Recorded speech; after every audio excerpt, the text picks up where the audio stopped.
Anything outside of writing is a struggle. I feel ill. I managed to make my way downstairs. There's a shoebox filled with books and papers by Thomas Zane. It's very hard to focus, but I managed to read some of it. He's a poet, and a good one. He writes of muses and creators summoning fabulous things from a magic lake, using his powers to shape the world of a realm of gods and dreams and demons, dark things that wait for a chance to slip through, wearing the flesh of men as disguise. Zane writes about himself, his girlfriend being taken over by a dark presence, about growing scared of the lake. Zane believes it's a mirror to the gaping void of darkness above, where some Lovecraftian presence lurks. I crawl back upstairs. I'll borrow these things for my story. They ring true. They fit.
The kidnapper had sent me a text.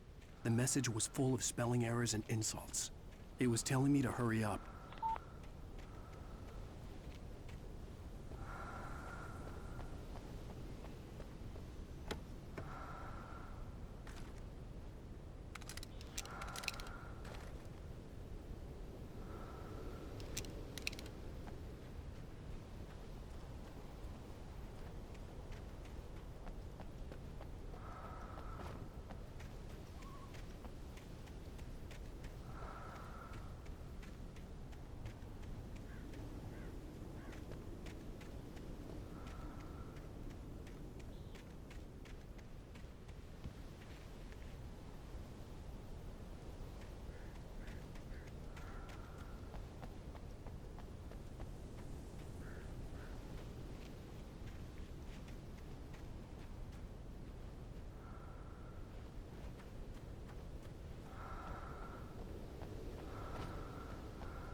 Birds.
Without warning, the headache stabbed at my brain.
to make my way up this mine shaft in order to go on. Maybe the machinery could help me.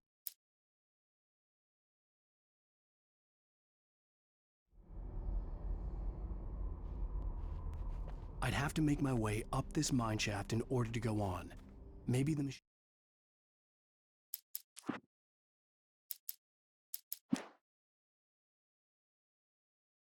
machinery could help me with that.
Great. Another cable car. Just great.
I could see Cauldron Lake. I thought I could make out the spot where the island and the cabin had been. There was a light near it. It had to be a boat.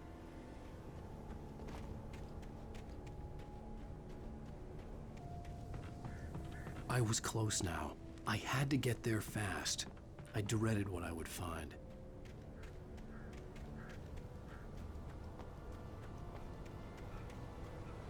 Wait! Are you? Wait! Hey, I'm here! I'm coming! No! Get away! Sorry! Please, leave! The boss didn't know who he was messing with! I didn't know! I swear I didn't know! We don't have his wife! We don't know where she is! She's probably drowned!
Previously on Alan Wake, I'm hunted by the law.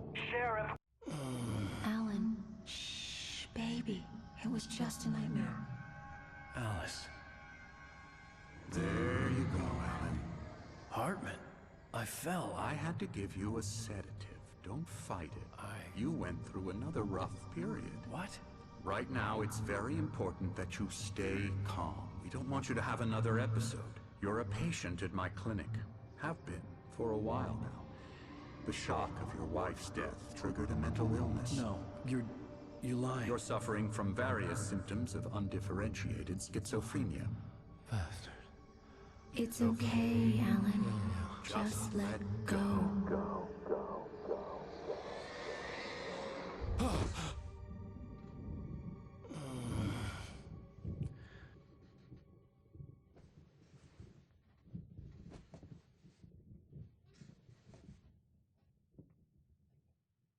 I felt groggy. Whatever Hartman had bumped in me was making me numb. I felt like this was happening to someone else. Someone I was watching on television. I couldn't think. Couldn't focus. The door was locked. I was a prisoner here.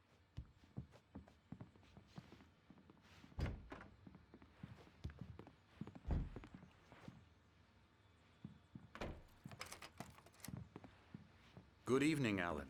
Are we feeling better now? Feeling calm? Yeah. I see you brought your pet gorilla with you. So sure, I'm calm. I get the message. Loud and clear. Quite right. That's the spirit. You're being very brave, Alan. I understand you're confused. I would be more concerned if you weren't suspicious of me. I don't blame you for it. Big of you. Now, why don't you come with me?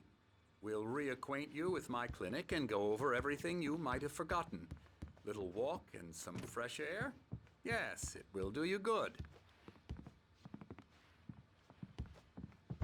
This corridor is for patients. Most of them aren't here right now. Jack took them out for a fishing trip, except for the ones who are particularly vulnerable, of course.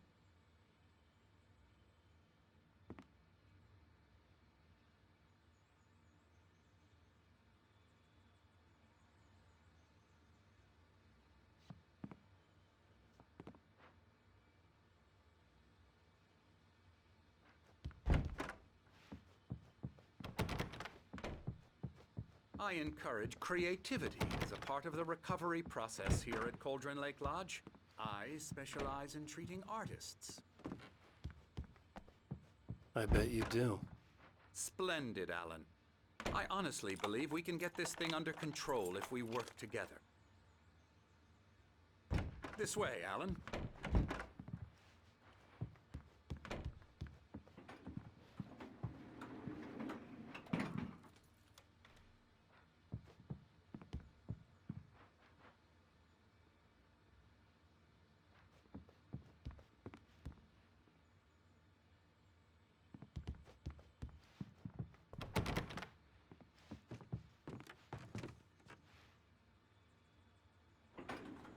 Now, Alan, from past experience with you, I know I need to get right into the heart of the matter as quickly as I can after an episode. So I'm just going to say this. Alice is dead. No. You're in a very vulnerable state until you understand and accept this. Alice drowned, and you couldn't face that. You're suffering from hallucinations, paranoid delusions, unusual thinking, an obsession about light and darkness, a feeling that everything revolves around you, your thoughts and dreams. Your mind has constructed an elaborate fantasy scenario in which your writings are affecting reality. She has been kidnapped and supernatural forces of darkness are trying to stop you. We go this way, Alan. I wasn't ready for another shot, so I went along with it. He had to be lying. But under the influence of the drug he had given me, I had to fight not to believe his words. It's all in your head. You've been making it up. Apart from the tragic accident with your wife, no one has been killed. Your delusions are just a manifestation of your subconscious mind trying to protect you from the too painful truth.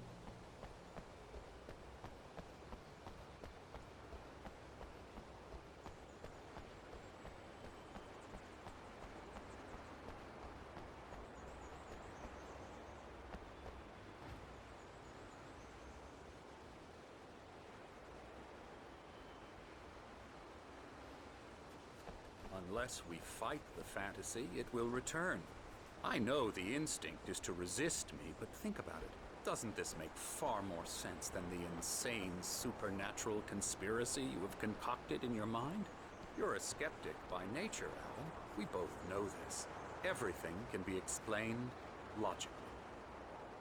I never get tired of this view.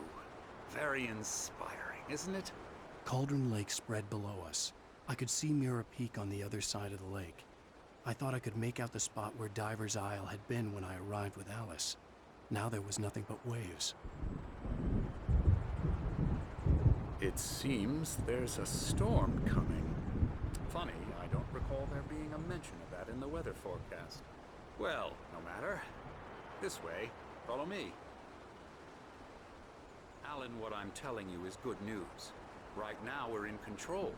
Every time you have a relapse, it gets more and more difficult to resurface from the dark depths of your imagination.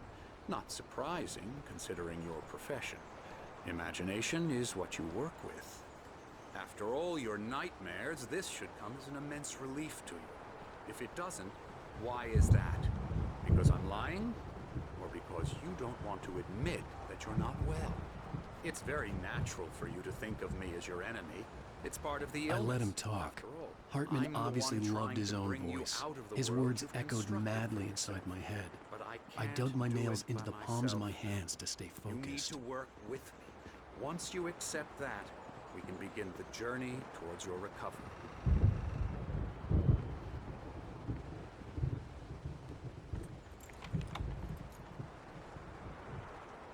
Come along. Let's go inside.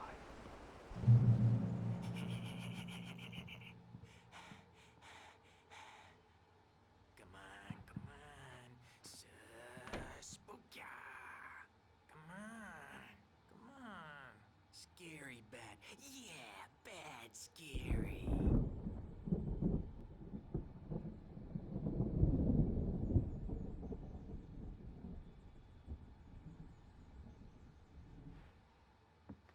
Here's the entrance to the office wing. That's for staff only.